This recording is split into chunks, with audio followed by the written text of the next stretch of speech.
Hey everybody, it's Jeremy Bradley here, and it's time for the BuffRadio.com entertainment wrap-up presented by Buff Boy Brewing Company. JB's Entertainment Wrap-Up. Brought to you by BuffBoyBrewing.com. For a great cup of joe, there's one thing you should know. Your morning brew can also be playful. Buff Boy Brewing guys make the temperature rise, and you'll surely feel naughty when you swallow their coffee. Shop Buff Boy Brewing's premium collections of coffee and tea at BuffBoyBrewing.com. Buff Boy Brewing, you can't get enough buff. Here's what's making news this June 26th. All those aging rockers are trying to be relevant with live concerts, but it seems like they can't handle it anymore. We talked about Rod Stewart having to huff oxygen after almost collapsing on stage last week.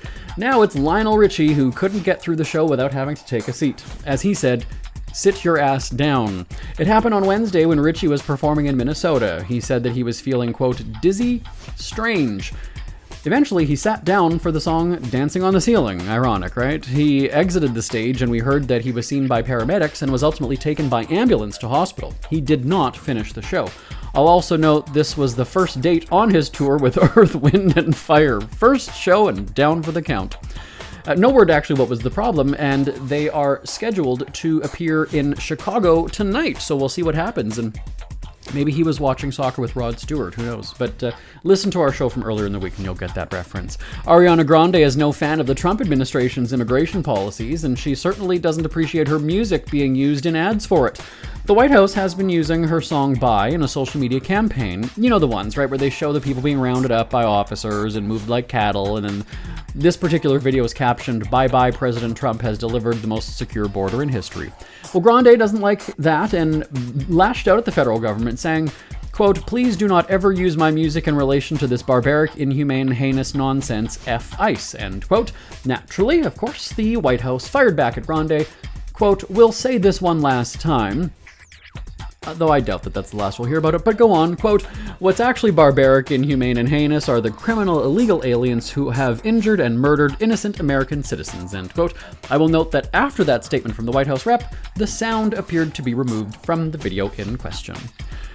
The show might be called Jersey Shore Family Vacation, but it seems like they're not such family after all, because when a bunch of the cast was not invited to the wedding, that's a slap in the face. The drama is all about Jenny Farley, or JWoww, and her wedding this week to longtime boyfriend Zach Carpinello.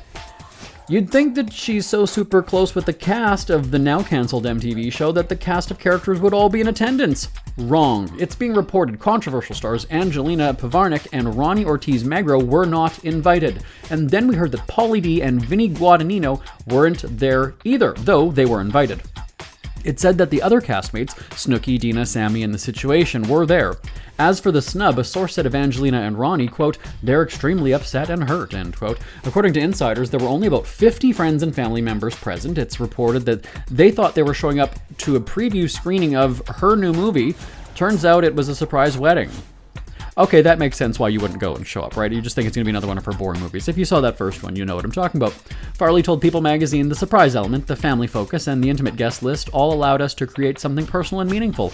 A small, meaningful celebration focused on the people who matter most to us," end quote.